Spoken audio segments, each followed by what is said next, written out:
मैं एक बेबस और कमजोर लड़का था जो बिना बैसाखी के चल भी नहीं पाता था। लेकिन उस दिन सब कुछ बदल गया।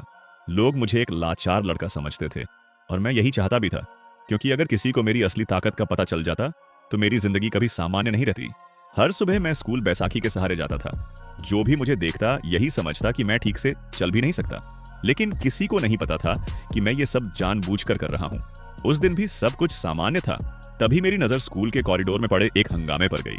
दो गुंडे एक बेबस छात्र को सबके सामने परेशान कर रहे थे। आसपास खड़े सभी छात्र तमाशा देख रहे थे, लेकिन किसी में उन्हें रोकने की हिम्मत नहीं थी। उन्हें देखकर मेरा खून खौल उठा। मैं धीरे धीरे अपनी बैसाखी के सहारे उनकी तरफ बढ़ा और शांत आवाज में कहा, बस अब बहुत हो गया, उसे छोड़ दो। मेरी बात सुनकर दोनों गुंडे कुछ पल के लिए रुक गए।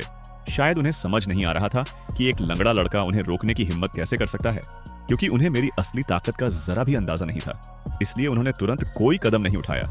इसी बीच मैंने उस लड़के का स्कूल बैग उठाया और उसे वापस देने लगा। ये नजारा देखते ही आसपास खड़े सारे छात्र दंग रह गए। उनके चेहरे साफ बता रहे थे कि उन्हें यकीन ही नहीं हो रहा था। एक ऐसा लड़का जो ठीक से चल भी नहीं सकता, उसने पूरे स्कूल के सबसे बदनाम गुंडों को सबके सामने चुनौती दे दी थी। लेकिन मुझे अंदाजा नहीं था कि असली मुसीबत अभी शुरू होने वाली है।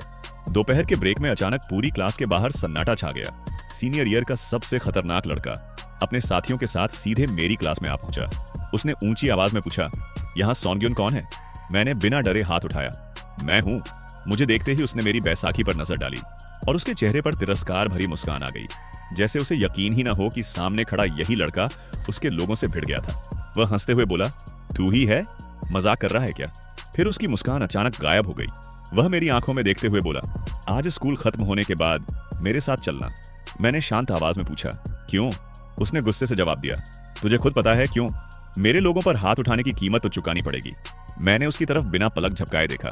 वह शायद सोच रहा था कि मैं डरकर माफी मांग लूंगा, लेकिन उसे क्या पता था, उसने जिस इंसान को चुनौती दी है वो सिर्फ बैसाखी का सहारा लेकर चलता है, लेकिन कमजोर नहीं है। वो लोग सोच रहे थे कि मैं एक ही वार में हार जाऊंगा, पर उन्हें क्या पता था कि मैं अब तक सिर्फ अपनी ताकत छिपा रहा था। लड़ाई शुरू होते ही उसने मुझे पूरी ताकत से पकड़कर जमीन पर पटक दिया। आसपास खड़े सभी लोगों को लगा कि मुकाबला यहीं खत्म हो गया। आखिर सामने वाला मुझसे कहीं ज्यादा ताकतवर दिख रहा था, लेकिन उन्होंने सिर्फ मेरी बैसाखी देखी थी, मेरी असली ताकत नहीं। जैसे ही उसने मुझे दबाने की कोशिश की, मैंने उसकी कलाई को मजबूती से पकड़ लिया और अगले ही पल उसकी पकड़ को जबरदस्ती तोड़ दिया। उसके चेहरे का आत्मविश्वास एक ही पल में गायब हो गया। मैं बिना समय गंवाए सीधा उसके ऊपर टूट पड़ा। एक जोरदार फ्रंट किक, फिर तुरंत एक तेज साइड किक। उसे संभलने का मौका भी नहीं मिला। सिर्फ कुछ ही मिनटों में मैंने अपनी पूरी स्पीड और विस्फोटक ताकत दिखा दी। मैंने शरीर को घुमाकर एक जबरदस्त राउंड किक मारी और उसके तुरंत बाद पूरी ताकत से एक सीधा मुक्का उसके चेहरे पर दे मारा। अगले ही पल वह लड़का वहीं जमीन पर गिर पड़ा। अब पूरे मैदान में सन्नाटा था। जो लोग अभी तक मुझे कमजोर समझ रहे थे, अब वही लोग मेरी तरफ अविश्वास से देख रहे थे। लेकिन असली हैरानी अभी बाकी थी। सीनियर गैंग का लीडर, जो कुछ देर पहले तक अकड़ दिखा रहा था, अब पहली बार उसके चेहरे पर डर साफ दिखाई दे रहा था। मैंने उसकी आंखों में देखते हुए कहा, अब क्या हुआ? अभी तो सिर्फ तुम बचे हो। कुछ पल तक वह चुप खड़ा रहा। चारों तरफ इतने छात्र जमा हो चुके थे कि अब उसके पास पीछे हटने का कोई रास्ता नहीं था। अपनी इज्जत बचाने के लिए उसे मजबूर होकर मेरे सामने आना पड़ा। उसने पहला हमला किया, लेकिन मैंने उसका वार आसानी से रोक लिया। अगले ही पल मैंने उसे एक जोरदार थप्पड़ मार दिया। गुस्से में उसने लगातार कई मुक्के चलाए। मैं पीछे हटकर एक एक वार से बचता गया। फिर मैंने दाएं और बाएं से लगातार मुक्के बरसाने शुरू कर दिए। अब साफ हो चुका था, हम दोनों की ताकत में जमीन आसमान का फर्क था, लेकिन हार मानना उसके स्वभाव में नहीं था। अपनी बची हुई पूरी ताकत के साथ वह एक बार फिर मेरी तरफ झपटा। मैंने उसकी ताकत को उसी के खिलाफ मोड़ दिया और मौका मिलते ही उसके पेट पर एक जोरदार फ्रंट किक दे मारी। उसका शरीर पीछे की ओर डगमगा गया। मैंने बिना रुके एक और ताकतवर साइड किक मारी और इस बार वह सीधा जमीन पर जा गिरा। जैसे ही उनका लीडर गिरा, बाकी सारे गुंडों की अकड़ भी उसी पल खत्म हो गई।